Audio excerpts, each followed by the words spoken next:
बिस्मिल्लाहिर्रहमानिर्रहीम या मुकल्लिबल कुलूब सब्बित क़ल्बी अला दीनिक रब्बी ज़िदनी इल्मा। अस्सलामु अलैकुम वरहमतुल्लाहि वबरकातुहू। Dear students, chapter number 6 fluid dynamics हमारा आज का टॉपिक है।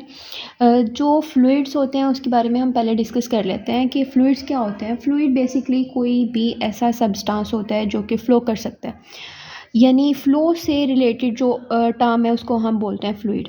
कोई भी चीज़ जो फ़्लो कर सकती है उसे हम कहते हैं फ्लूइड। और फ्लूइड्स में हम लोग गैसेस को भी काउंट करते हैं, हम लोग लिक्विड्स को भी काउंट करते हैं, क्योंकि हमें ये बात पता है कि गैसेस भी हमारी फ़्लो कर सकती हैं और लिक्विड्स भी फ़्लो कर सकते हैं।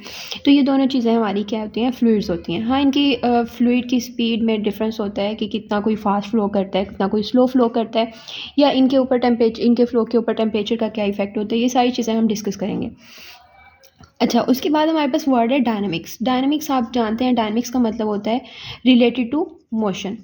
तो यहाँ पे जो चीज़ हम पढ़ रहे हैं वो बेसिकली क्या है कि फ्लूइड डायनामिक्स में हम ये चीज़ देखेंगे कि जो फ्लूइड्स मोशन में है उनको हम लोग डिस्कस करेंगे, यानी ऐसे सब्सटेंसेस जो कि मूव कर रहे हैं, मोशन कर रहे हैं, उनको हम लोग इस चैप्टर में डिस्कस करेंगे। इसके अलावा एक और ब्रांच भी होती है, दैट इज़ फ्लूइड। यहाँ पे होता है आपका स्टैटिक्स होता है, तो उसमें हम उन फ्लूइड्स को डिस्कस करते हैं जो कि फ्लूइड्स रेस्ट में होते हैं। ठीक है, उसमें आप डैम के वाटर की एग्जांपल ले सकते हैं, जैसे हम पोटेंशियल एनर्जी में बात करते हैं, ETC। और जो फ्लूइड आपके डायनामिक फ्लूइड हैं उनमें इनमें आप एग्जांपल ले सकते हैं fluid flowing through a pipe, या फिर आपकी ब्लड वेसल्स में जो ब्लड फ्लो कर रहा है वो भी क्या है, एक फ्लोइंग फ्लूइड है। अच्छा, अब यहाँ पे हम सबसे पहले एक टर्म डिस्कस करते हैं, that is drag force. Drag force basically क्या होती है कि जैसे आपने एक रोड है, ठीक है, इसके ऊपर आप एक बॉल को किक करते हैं, ठीक है, ये बॉल क्या करेगी, यहाँ पे मूव करना शुरू कर देगी। लेकिन आप ये देखेंगे कि आहिस्ता आहिस्ता जैसे जैसे बॉल जो है वो यहाँ की तरफ आएगी तो उसकी वेलोसिटी क्या होती जाएगी, डिक्रीज़ होती जाएगी। और ये जो वेलोसिटी में डिक्रीज़ आया है ये बेसिकली किस वजह से आया है, फ्रिक्शनल फोर्स की वजह से। और ये जो फ्रिक्शनल फोर्स है वो आपकी हमेशा इस बॉल की मोशन के, अगर बॉल इस तरफ मूव करिए तो फ्रिक्शनल फोर्स इसके ऑपोजिट मूव कर रही होगी। तो ये जो फ्रिक्शनल फोर्स इसके ऊपर लग रही है जिसकी वजह से आपकी जो बॉल है वो अपनी जो मोशन है उसको कंटिन्यू नहीं कर पा रही, कुछ देर के बाद जाके वो स्टॉप हो जाती है, तो उसको हम कहते हैं ड्रैग फोर्स या फिर फ्रिक्शनल फोर्स। इसी तरह से अगर आप एग्जांपल लें कि एक मूविंग वाटर है, उसमें आप भागने की कोशिश करते हैं या उसमें से आप उसको चलने की कोशिश करते हैं, तो उसमें भी आपके ऊपर, आपके लिए वो चलना या भागना आसान नहीं होता। ठीक है, उसमें किस लिए आसान नहीं होता, क्योंकि वाटर आपके ऊपर एक फ़ोर्स लगा रहा होता है, जिस फोर्स को हम ड्रैग फोर्स का नाम देते हैं। तो यहाँ पे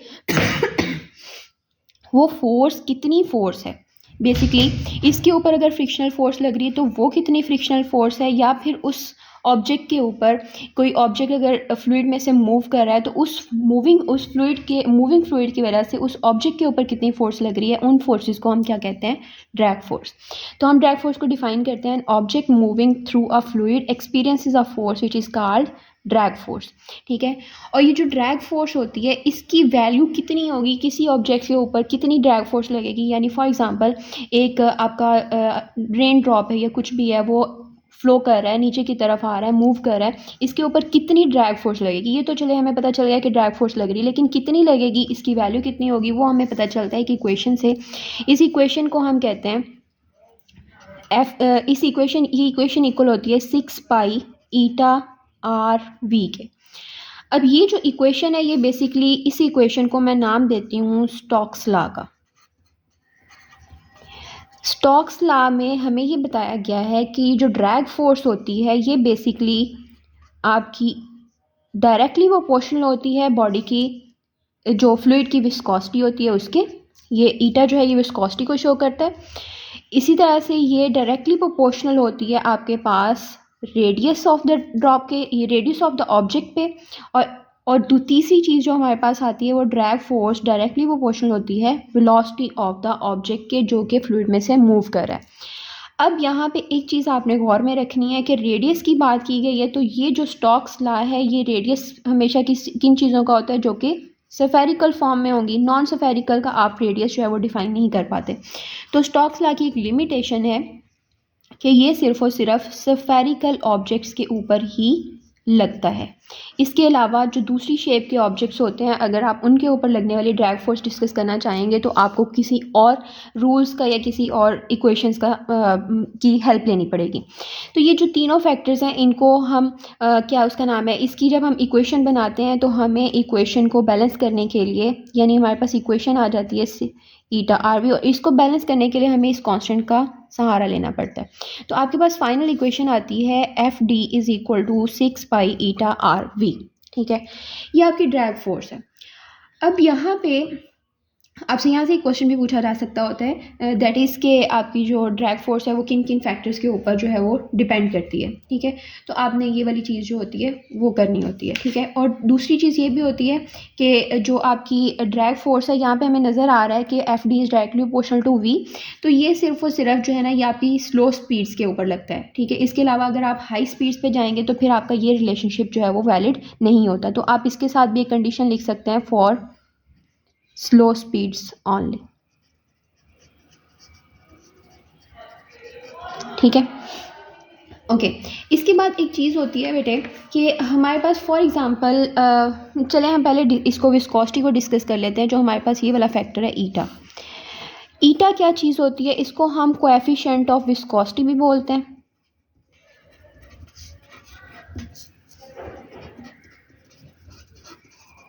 या फिर सिंपली विस्कोसिटी भी बोलते हैं। ठीक है, ये बेसिकली ये जो ईटा है इसकी वैल्यू हमें बताती है कि ये आपका किसी भी जो फ्लूइड है या कोई भी सब्सटेंस है उसकी फ़्लो की कितनी एबिलिटी है उसके पास। ठीक है, अब जो आप इसको विस्कोसिटी को डिफ़ाइन करते हैं, जो सिंपल एक चीज़ होती है आपकी विस्कोसिटी, उसको हम डिफ़ाइन करते हैं कि फ्रिक्शनल फोर्स है ये between the different layers of a flowing fluid।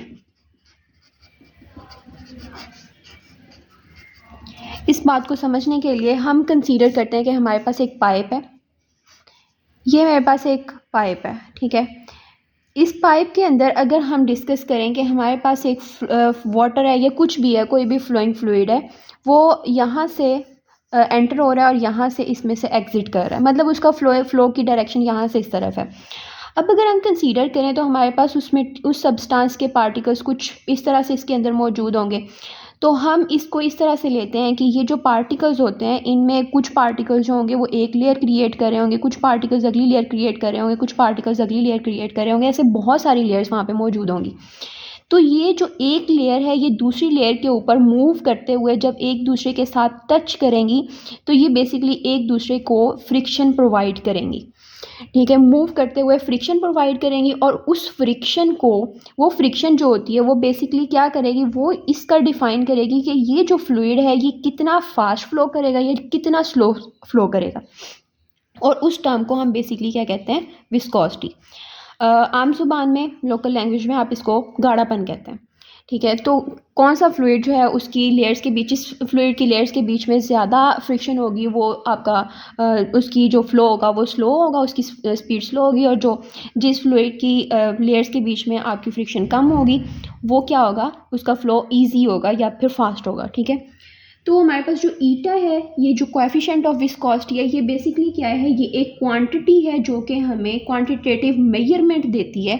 ईटा हमें क्या देता है, ये हमें क्वांटिटेटिव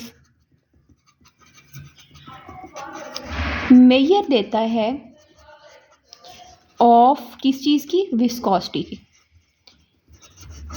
ठीक है, तो हमारे पास इस फैक्टर का जो पर्पस है वो बेसिकली क्या होता है कि ये आपका कोएफिशिएंट ऑफ विस्कोसिटी है और ये हमें देता है क्वांटिटेटिव मेजर ऑफ विस्कोसिटी। अगर हम यहाँ से ईटा को निकालना चाहें तो मेरे पास ईटा की वैल्यू आ जाएगी ड्रैग फोर्स डिवाइडेड बाय यहाँ से 6 पाई आर और वी। फोर्स जो है वो ड्रैग फोर्स है, वट एवर इट इज़, उसका यूनिट क्या होता है, न्यूटन, डिवाइडेड बाय 6 पाई का कोई यूनिट नहीं होगा क्योंकि ये कांस्टेंट है। आर का यूनिट क्या होगा, आर रेडियस है, उसका यूनिट मीटर होगा। वेलोसिटी का यूनिट आपके पास क्या होगा, मीटर पर सेकंड।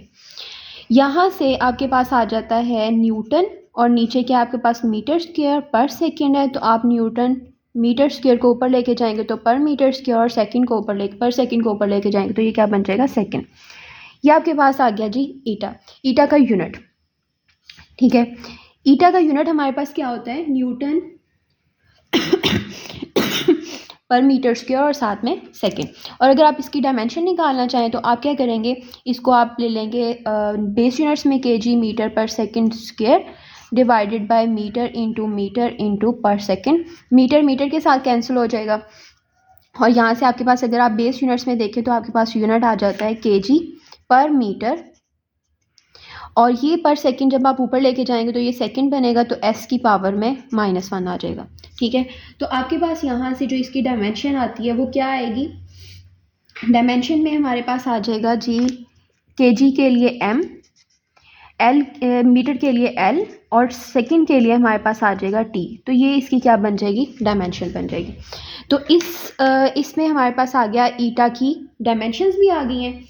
और अब हम एक पॉइंट डिस्कस करेंगे जो कि हमारे पास इम्पॉर्टेंट है। वो पॉइंट हमारे पास है जी कि जो आपकी गैसेस होती हैं या फिर जो आपकी लिक्विड्स होते हैं उनमें ईटा का इफ़ेक्ट किस तरह से होता है।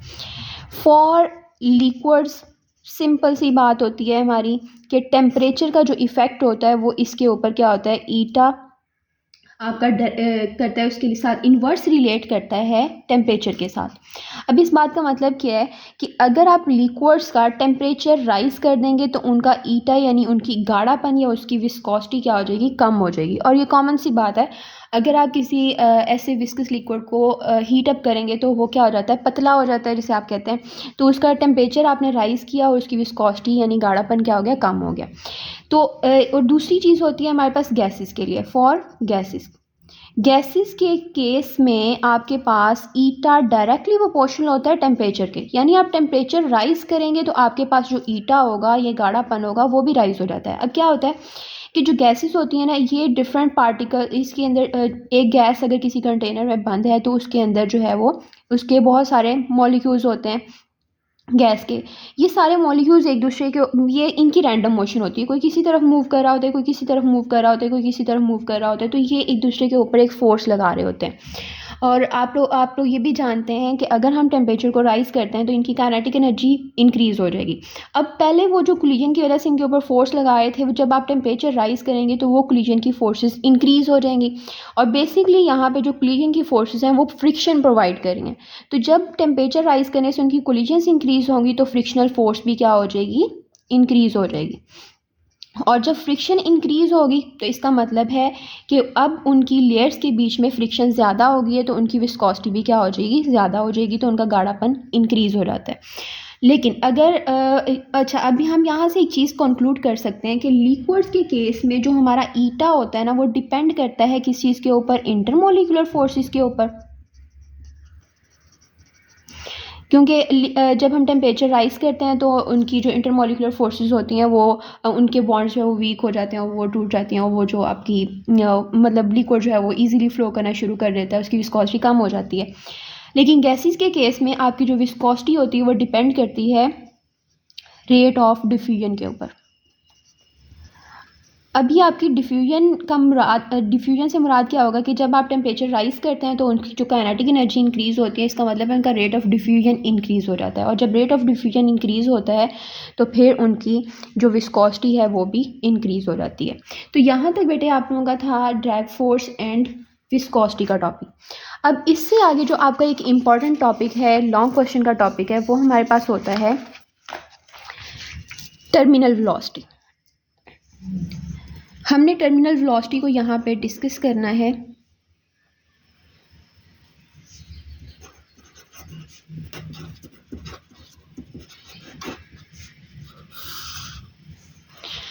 टर्मिनल वेलोसिटी क्या चीज़ होती है? फॉर एग्ज़ाम्पल हम कह देते हैं कि हमारे पास है जी एक रेन ड्रॉपलेट है, या फिर हम एक पैराट्रूपर की बात कर लेते हैं, या हम किसी भी इस तरह की चीज़ की बात कर लेते हैं, या हम कह देते हैं कि एक ऑब्जेक्ट है जो कि एक फ्लूइड में से, यानी ये ऑब्जेक्ट जो है ना ये फ्रीली फॉल कर रहा है। ठीक है, ये फ्रीली फॉल कर रहा है। अब वहाँ पे फ्लूइड कौन सा होगा? ऑब्वियसली वहाँ पे फ्लूइड क्या होगी? एयर होगी। ठीक है, तो हमारे पास ये ऑब्जेक्ट जो है ना ये फ्लूइड में से नीचे की तरफ जो है वो फॉल कर रहा है, ठीक है, यानी वर्टिकली फॉल कर रहा है, या आप इसको फ्री फॉल भी कह सकते हैं। तो ये फ्री फॉल कर रहा है। अब क्या होगा कि जब ये फ्री फॉल कर रहा है तो इसका एक तो वेट इसके ऊपर एक्ट कर रहा है, यानी एक तो वेट की फोर्स ये लग रही है, ठीक है। लेकिन अगर ये वेट की फोर्स फ्लूइड में से मूव करते हुए लगा रहा है तो ऑब्वियसली फ्लूइड भी इसके ऊपर एक फोर्स लगा रहा होगा, जो कि इस वेट को हैंडल करने के लिए या बैलेंस करने के लिए होगी, और वो किस तरफ होगी, उसके ऑपोजिट डायरेक्शन में। और ये फोर्स कौन सी होगी, जो आपका फ्लूइड, मूविंग फ्लूइड किसी ऑब्जेक्ट के ऊपर फोर्स लगाता है, वो हमने अभी थोड़ी देर पहले पढ़ा है कि वो क्या होती है, ड्रैग फोर्स होती है। तो उसके ऊपर एक फोर्स लगा रहा है, दैट इज ड्रैग फोर्स। अब होगा क्या कि अगर आपके पास वेट ज़्यादा होगा ड्रैग फोर्स से, तो ऑब्जेक्ट क्या करेगा, नीचे की तरफ मूव कर रहा होगा, ठीक है। और हम ये कहते हैं कि फॉर एग्ज़ाम्पल जो आपका वेट है इस ड्रॉपलेट का, वो है 4 न्यूटन कह देते हैं। इस ऑब्जेक्ट का जो वेट है उसको हम कह देते हैं 4 न्यूटन। तो 4 न्यूटन अगर इस ऑब्जेक्ट का जो है वेट है, लेकिन जो एयर इसके ऊपर फोर्स लगा रही है वो फोर्स है फॉर एग्जांपल 3 न्यूटन, तो ये ऑब्जेक्ट क्या करेगा, ये डाउनवर्ड फॉल कर रहा होगा और यहाँ पे एक्सेलरेशन मौजूद होगा। लेकिन अगर ये नीचे की तरफ आते हुए इसके ऊपर जो फ्लूइड की स्पीड है, जो फ्लूइड की जो फोर्स है, वो फोर्स इस वेट के बराबर हो जाती है, यानी समहाउ ये फोर्स जो है वो 4 न्यूटन के बराबर हो जाती है। तो ये जो 4 न्यूटन और 4 न्यूटन दोनों फोर्सेस बराबर हो चुकी हैं, तो अब मैं ये लिख सकती हूँ F D would be equal to W. और एफ डी हमारे पास ड्रैग फोर्स इक्वल है, पीछे हमने पढ़ा है 6 पाई ईटा आर वी के, और वेट हमारा इक्वल है जी एम जी के, ठीक है। तो हम ये कहते हैं कि जब आपका ड्रैग फोर्स वेट के इक्वल हो गया, तो एक चीज़ अगर मैं यहाँ पे एफ नेट निकालना चाहूँ तो वो एफ नेट किस चीज़ के इक्वल होगी, हमारे पास अगर मैं वेट की फोर्स को प्लस में लेती हूँ, डब्ल्यू में प्लस में लेती हूँ, तो मुझे इसके ऑपोजिट फोर्स को नेगेटिव में लेना पड़ेगा। लेकिन एक फोर्स मैं ये ऐड कर रही हूँ नेट फोर्स के लिए, और दूसरी फोर्स नेट फोर्स के लिए आपको दोनों फोर्सेस ऐड करना पड़ती हैं। अब अगर नीचे की तरफ लगने वाली फोर्स को मैंने पॉजिटिव लिया तो ऊपर वाली इसके ऑपोजिट है, तो उसको हम क्या लेंगे, नेगेटिव, एफ डी। अगर बेटे ये दोनों फोर्सेस बराबर हो गई हैं, 4 न्यूटन हो गई हैं, तो 4 न्यूटन प्लस और ये माइनस 4 न्यूटन, तो plus minus minus 4 Newton cancel हो जाएंगी, तो ज़ीरो आ जाएगा। तो आपके पास नेट फोर्स क्या आएगी, ज़ीरो। अब नेट फोर्स ज़ीरो होने का मतलब क्या है कि नेट फोर्स इक्वल होती है एम ए के। तो आपके पास मैच तो ज़ीरो हो नहीं सकता, लेकिन अगर ये इक्वेशन ज़ीरो के इक्वल है, एक चीज़ ज़ीरो नहीं हो सकती, तो फिर क्या है, दूसरी चीज़ ज़ीरो के इक्वल होगी, तो एक्सेलरेशन आपका क्या है, ज़ीरो। तो अगर ऐसा सीन आए कि weight of the object and drag force दोनों बराबर हो जाएं और बॉडी का एक्सेलरेशन उस टाइम पे ज़ीरो होता है, एक्सेलरेशन ज़ीरो होने का मतलब क्या है कि rate of change of velocity is equal to zero. अगर आपकी वेलोसिटी टाइम इंटरवल के अकॉर्डिंग चेंज नहीं हो रही, तो इसका मतलब है आप क्या कह सकते हैं कि वेलोसिटी आपकी क्या है जी, कांस्टेंट है, वेलोसिटी इज़ कांस्टेंट। और अगर वेलोसिटी कांस्टेंट है तो इस वेलोसिटी का हम नाम देते हैं टर्मिनल वेलोसिटी का। ये वेलोसिटी आपकी कौन सी वेलोसिटी होती है, टर्मिनल वेलोसिटी। तो जो टर्मिनल वेलोसिटी है, बेसिकली उस वेलोसिटी को हम कैसे डिफाइन करते हैं, उसे हम कहते हैं the maximum constant velocity.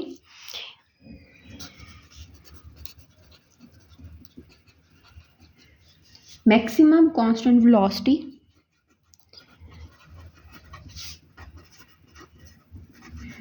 acquired by an object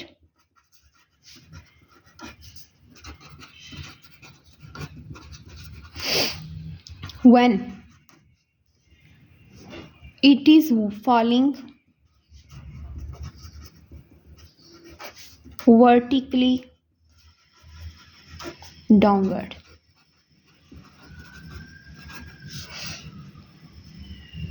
और इसके साथ में आगे कंडीशन क्या होती है कि जब आपकी ड्रैग फोर्स इक्वल हो जाती है वेट के, तो उस वेलोसिटी को हम क्या नाम देते हैं, टर्मिनल वेलोसिटी का। अब यहाँ पे मैंने एक इक्वेशन लिखी थी ये वाली, इस इक्वेशन में से बेटे जब आपकी ड्रैग फोर्स और वेट बराबर हो जाएंगी तो वेलोसिटी अब क्या बन जाएगी, आपकी टर्मिनल वेलोसिटी बन जाएगी। तो अगर मैं टर्मिनल वेलोसिटी का रिलेशनशिप निकालना चाहूँ तो वो किस चीज़ के इक्वल हो जाएगा, एम जी डिवाइडेड बाय, यहाँ से ये वाली चीज़ उठ के इसके नीचे आ जाएगी 6 पाई ईटा आर, ठीक है। ये रिलेशनशिप हमारे पास आ गया है टर्मिनल वेलोसिटी के लिए। अब टर्मिनल वेलोसिटी में एक तो ये रिलेशनशिप हमारे पास मौजूद है, जिसमें हमारे पास एक रिलेशनशिप आता है V T is inversely proportional to R. ठीक है, इस पॉइंट पे हम बाद में आते हैं। इससे आगे थोड़ी सी डेरिवेशन इसकी और करते हैं। अगर मैं मैस को डिस्कस करना चाहूँ तो मैं इसको डेंसिटी की टर्म में लिखना चाहूँ तो आप ये जानते हैं डेंसिटी इक्वल होती है मैस पर यूनिट वॉल्यूम के। और अगर यहाँ से मुझे मैस चाहिए तो वो किस चीज़ के इक्वल आएगा, डेंसिटी इंटू वॉल्यूम। और क्योंकि हम यहाँ पे एक स्फेरिकल ऑब्जेक्ट की बात करें तो डेंसिटी किस चीज़ के इक्वल होगी, 4/3 πr³। हम यहाँ पे जो ऑब्जेक्ट ले रहे हैं वो कौन सा ऑब्जेक्ट ले रहे हैं, एक स्फेरिकल ऑब्जेक्ट ले रहे हैं। तो स्फेरिकल ऑब्जेक्ट की जो वॉल्यूम होता है वो किस चीज़ के इक्वल होता है, 4/3 πr³ और इसके साथ में क्या आ जाएगा, रो। तो ये आपने 4/3 πr³ और इसके साथ में रो आ गया। ये हमारे पास एक मैथ्स की इक्वेशन बन गई है या मैथ्स का एक रिलेशनशिप बन गया जो कि हम यहाँ पे पुट कर सकते हैं। तो टर्मिनल वेलोसिटी के रिलेशनशिप में मैथ्स की जगह पे अगर मैं लगाऊँ 4/3 πr³ rho into G divided by हमारे पास आ जाएगा 6π∗r। यहाँ से r कैंसिल होगा, r² आ जाएगा। ठीक है, और यहाँ से हमारे पास आएगा पाई भी कैंसिल हो जाएगा और ऊपर से आएगा 4 और 3 × 6 क्या हो जाएगा, 18।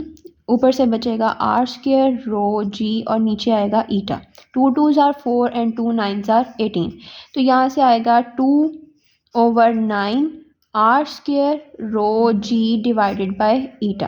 तो टर्मिनल वेलोसिटी का एक और रिलेशनशिप हमारे पास आता है 2 रो जी r² डिवाइडेड बाय 9 ईटा। एक रिलेशनशिप हमारे पास ये होता है। ठीक है, एक रिलेशनशिप हमारे पास ये वाली है और एक रिलेशनशिप हमारे पास ये है। अब इस रिलेशनशिप में हमें एक चीज़ मिल रही है, that is terminal velocity is directly proportional to r²। क्या ये वाला रिलेशनशिप और ये वाला रिलेशनशिप ये दोनों ठीक हैं या इनमें से कोई एक में फॉल्ट है, ये क्या चीज़ है? ये दोनों रिलेशनशिप बिल्कुल ठीक हैं, इनके साथ कुछ कंडीशन लगती है। अब वो कंडीशन क्या होती है, एक रिलेशनशिप हमारे पास ये है और एक रिलेशनशिप ये है। ठीक है, इस रिलेशनशिप को आपने ध्यान से देखना है। ये दोनों रिलेशनशिप्स में हमारे पास डिफरेंस क्या होता है, वो डिफरेंस ये है कि टर्मिनल वेलोसिटी रेडियस के साथ इन्वर्स रिलेट करती है जब आपकी बाकी ये जो सारी चीज़ें हैं ये कांस्टेंट है।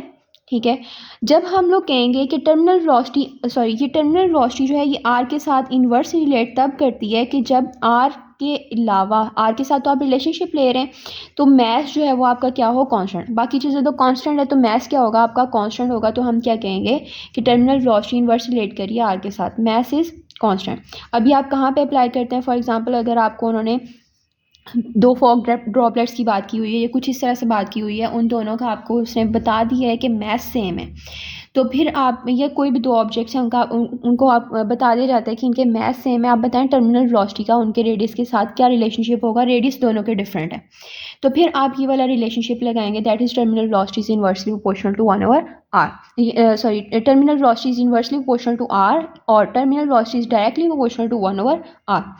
और अगर हम लोग बात करते हैं terminal velocity is directly proportional to r², तो फिर हम क्या कहते हैं कि ये चीज़ें तो हमारी कांस्टेंट हैं। ठीक है, r² के साथ रिलेशनशिप बना रहे हैं तो फिर आपका रो कांस्टेंट होना चाहिए, डेंसिटी कांस्टेंट होनी चाहिए। तो अगर आप बात कर रहे हैं कि जो आपकी ऑब्जेक्ट्स हैं उनकी डेंसिटी कांस्टेंट है, यानी आपने दो ऑब्जेक्ट्स अगर फॉल करवाएं, आप उनकी टर्मिनल वेलोसिटी जानना चाहते हैं कि कौन सी ऑब्जेक्ट की टर्मिनल वेलोसिटी ज़्यादा होगी या कौन सी की कम होगी, तो अगर उनकी डेंसिटी सेम है तो आप ये रिलेशनशिप लगाएंगे, और अगर उनके मैसेज सेम है तो आप ये रिलेशनशिप लगाएंगे। दोनों केसेस में आर तो चेंज हो रहा है क्योंकि आर के साथ तो हम रिलेशनशिप पढ़ रहे हैं, तो ये वाला आपका रिलेशनशिप मैथ्स के कांस्टेंट होने के केस में लगेगा और ये वाला रिलेशनशिप आपका रो के कांस्टेंट होने में लगेगा। ठीक है, ये आपके टर्मिनल वेलोसिटी तक के रिलेशनशिप्स हैं। ओके, अब इसके बाद बेटे आपके पास आ जाता है फ्लूइड फ्लो का टॉपिक, उसको हम थोड़ा सा डिस्कस कर लेते हैं। फ्लूइड फ्लो बेसिकली क्या चीज़ होती है? एक जो फ्लूइड फ्लो है वो दो तरह का होता है।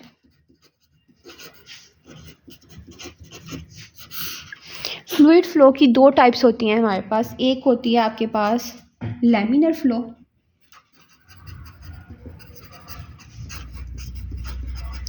And second one is turbulent flow.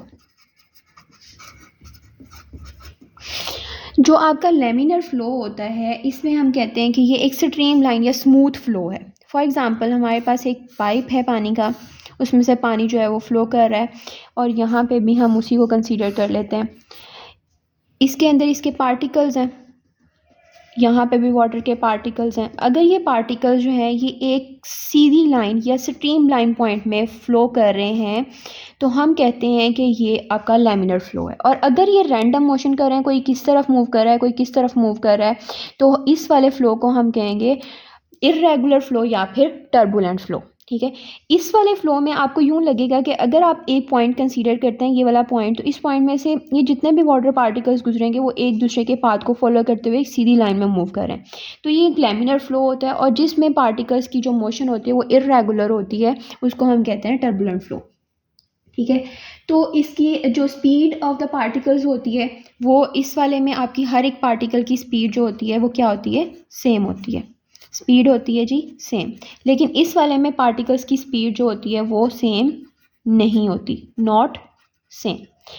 फिर उसके बाद अगला पॉइंट आपके पास आ जाता है पाथ का। इसका पाथ क्या होता है, स्मूथ पाथ होता है। ठीक है, और इसका पाथ आपके पास स्मूथ नहीं होता, नॉट स्मूथ। फिर उसके अलावा आपके पास और पॉइंट आ सकता है कि इसकी जो स्ट्रीम लाइंस होती हैं वो एक दूसरे को क्रॉस नहीं करती। स्ट्रीम लाइंस एक दूसरे को क्रॉस नहीं करती, और ये क्रॉस करती हैं। उसके अलावा यानी ये जो आपकी एक स्ट्रीम लाइंस बनी हुई है वो एक दूसरे को क्रॉस नहीं करती। वाटर की लेयर्स जो होती हैं फ्लो कर रही होती हैं वो एक दूसरे को क्रॉस नहीं कर रही होती है, और यहाँ पे इरेगुलर फ्लो की वजह से वो क्रॉस करें या कुछ भी करें वो कर रही होती हैं, इरेगुलर फ्लो होता है। और यहाँ पे हम एक बात कह सकते हैं कि जो लैमिनर फ्लो होता है ना वो स्लो स्पीड्स पे मेंटेन रहता है। ठीक है, स्लो स्पीड्स पे आपका जो फ्लूइड होता है वो लैमिनर फ्लो करता है या स्मूथ फ्लो करता है। और जो आपकी होती है क्या उसका नाम है, टर्बुलेंट फ्लो होता है, ये आपकी हाई स्पीड्स पे होता है। ठीक है, इसके अलावा इसमें आपका एक पॉइंट हो सकता है कि जो फ्रिक्शन है, फ्रिक्शन इस वाले में लैमिनर फ्लो में आपकी जो फ्रिक्शन होती है वो क्या होती है, मिनिमम। क्योंकि अगर फ्रिक्शन मिनिमम है तो विस्कोसिटी इसकी क्या है, मिनिमम है। विस्कोसिटी मिनिमम है तो फ्लो क्या है, स्मूथ है। और अगर फ्लो स्मूथ नहीं है तो इसका मतलब है कि फ्रिक्शन क्या है, उसकी फ्रिक्शन मैक्सिमम है। ठीक है, और जब फ्रिक्शन मैक्सिमम है, ईटा ज़्यादा है, और ईटा ज़्यादा है तो क्या होगा, इसकी विस्कोसिटी ज़्यादा है तो इसका फ्लो क्या होगा, आपका स्लो होगा। फ्लो इसका स्लो होता है, या मतलब आप उसे कह सकते हैं कि इर्रेगुलर होता है। ठीक है, तो इसकी जो फ्लो होता है वो आपका इरेगुलर होता है, और इसका फ्लो क्या होता है, रेगुलर होता है। और इनकी एग्जांपल लेना चाहें आप तो लैमिनर फ्लो आप एग्जांपल ले सकते हैं, जिस तरह से आपकी फार्मूला 1 कार्स होती हैं वो, और इसके अलावा डॉल्फिन की जो बॉडी होती है, डॉल्फिन की जो बॉडी होती है उसकी वो भी लैमिनर, उसके ऊपर भी लैमिनर या स्ट्रीम लाइन डिज़ाइन बना होता है, इसीलिए उसकी स्पीड ज़्यादा होती है। और जो आपके पास होती है मतलब उसकी वो जो ये वाला आपका है टर्बुलेंट फ्लो है, इसमें आपके पास आ जाती है जो स्टेथोस्कोप में आपने गरगल की आवाज़ सुनते हैं, वो गरगल की साउंड जो होती है वो ब्लड के टर्बुलेंट फ्लो की वजह से होती है। तो आप इसकी एग्जांपल आप टर्बुलेंट फ्लो में ले सकते हैं। तो यहाँ तक होप सो बेटे आपको समझ आ चुकी होगी। इसके अलावा हमारे पास एक चीज़ होती है आइडियल फ्लूइड की प्रॉपर्टीज़। जब हम एक आइडियल फ्लूइड की प्रॉपर्टीज़ डिस्कस करते हैं तो वो बेटे 3 होती हैं। ये आइडियल फ्लूइड को हम डिस्कस इसलिए करते हैं क्योंकि हम आगे जितनी भी इसकी बर्नौलीज़ इक्वेशन पढ़ेंगे, इक्वेशन ऑफ कंटिन्यूटी पढ़ेंगे, और इसके अलावा जितनी भी चीज़ें हम पढ़ेंगे उनकी हम पढ़ेंगे, एप्लीकेशंस पढ़ेंगे, उन सब में हम फ्लूइड को आइडियल फ्लूइड ले रहे हैं। और आइडियल फ्लूइड होता क्या है बेसिकली, आइडियल फ्लूइड की हम 3 प्रॉपर्टीज़ कहते हैं कि वो नॉन विस्कस होना चाहिए। इसके अलावा उस आइडियल फ्लूइड को, अगर एक फ्लूइड आइडियल हो तो उसके लिए दूसरी कंडीशन होती है कि उसको इनकम्प्रेसिबल होना चाहिए, कंप्रेस ना हो सके वो। तीसरी प्रॉपर्टी होती है हमारे पास कि फ्लूइड की जो मोशन है वो स्टेडी हो। ठीक है, नॉन विस्कस होने का मतलब क्या होता है, नॉन विस्कस होने का मतलब है उसकी विस्कोसिटी ना हो। विस्कोसिटी ना होने का मतलब क्या है, ईटा उसका 0 हो। ठीक है, यानी उसकी फ्रिक्शन, उसकी लेयर्स के बीच में फ्रिक्शन ना हो। इनकम्प्रेसिबल होने का मतलब क्या होता है कि आप उसको प्रेस नहीं कर सकते, आप उसको, उसका वॉल्यूम जो है वो डिक्रीज़ या इंक्रीज़ नहीं कर सकते, उसको डिक्रीज़ नहीं कर सकते। तो जब आप एक चीज़ का वॉल्यूम डिक्रीज़ नहीं कर सकते तो इसका मतलब होता है उसकी जो मास पर यूनिट वॉल्यूम की रेशो है, मास पर यूनिट वॉल्यूम की रेशो है, यानी डेंसिटी है, वो क्या रहती है, कांस्टेंट। ठीक है। और जो लास्ट कंडीशन है उसमें आपको पता है कि motion of the fluid study कब होती है, जब आप एक लैमिनर फ्लो को डिस्कस कर रहे होते हैं। तो ये बेटे आपके पास 3 कंडीशंस होती हैं एक फ्लूइड को आइडियल फ्लूइड बनाने के लिए। ओके बेटे, इससे नेक्स्ट हम लोग डिस्कस करते हैं इसके कुछ क्वेश्चंस, शॉर्ट क्वेश्चंस जो हम लोगों ने आज टॉपिक्स पढ़े हैं उनमें से एक क्वेश्चन है आपका define viscosity and drag force. जो फर्स्ट टॉपिक हम लोगों ने पढ़ा था viscous drag and Stokes law में, उसमें define viscosity and drag force है। ये आपने विस्कोसिटी की डेफिनेशन भी कर लेनी है और ड्रैग फोर्स की भी कर लेनी है। फिर उसके बाद अगला क्वेश्चन है, उसमें भी विस्कोसिटी के बारे में आपसे पूछा जा रहा है, what do you know about the viscosity, term viscosity. तो ये एक्सरसाइज का शॉर्ट क्वेश्चन है 6.1। तो विस्कोसिटी टर्म क्या होती है, उसकी डेफिनेशन आप जानते हैं, उसका फॉर्मूला साथ में मेंशन कर दें।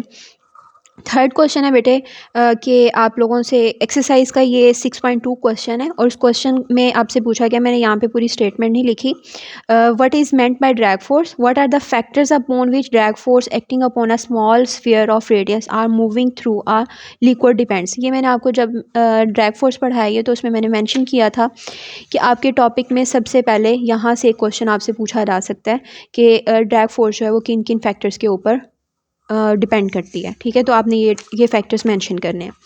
फिर उसके बाद टर्मिनल वेलोसिटी में से क्वेश्चन है। टर्मिनल वेलोसिटी में से आपसे एक्सरसाइज का 6.3 क्वेश्चन पूछा गया है।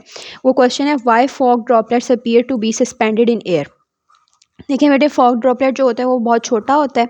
जो ये वाला फॉग ड्रॉपलेट होता है इसका जो वेट होता है वो बहुत स्मॉल होता है, डब्ल्यू इसका बहुत स्मॉल होता है, यानी हम इसको लिख लेते हैं वेट इसका काफ़ी स्मॉल होता है। तो जब ये वेट फॉग ड्रॉपलेट जो है वो अपने वेट के इक्वल फ्लूइड की जो फोर्स है वो फील करता है या उसको अचीव कर लेता है, एक्वायर कर लेता है, तो वो टर्मिनल वेलोसिटी के साथ मूव करता है। अब टर्मिनल वेलोसिटी में बॉडी की वेलोसिटी जो होती है उसके ऊपर लगने वाली ड्रैग फोर्स हमने पढ़ा, ड्रैग फोर्स और जो वेट की फोर्स होती है वो क्या हो जाती हैं, बराबर हो जाती हैं। और जब ये दोनों चीज़ें बराबर हो जाती हैं तो हमें लगता है कि जो फॉग ड्रॉपलेट है वो सस्पेंड हो गया, ऊपर लगने वाली फोर्स और नीचे लगने वाली फोर्स दोनों बराबर हैं, तो फॉग ड्रॉपलेट जो है वो हमें सस्पेंडेड दिखता है। ठीक है, उससे अगला क्वेश्चन है टर्मिनल वेलोसिटी को डिफाइन करें, इसका फॉर्मूला लिखें। तो टर्मिनल वेलोसिटी के बारे में भी आप जानते हैं और इसके फॉर्मूले के बारे में भी आप जानते हैं। ठीक है, फिर उसके बाद फ्लूइड फ्लो में से आपने laminar flow and turbulent flow में से डिफरेंस करना होता है। और इसके अलावा लास्ट क्वेश्चन है जो हमने करना है कि फ्लूइड की जो आपके पास है फ्लोइंग फ्लूइड है उसमें अगर हम तीन कंडीशंस की बात करें या आइडियल फ्लूइड की बात करें तो वो कौन सी कंडीशन होती हैं।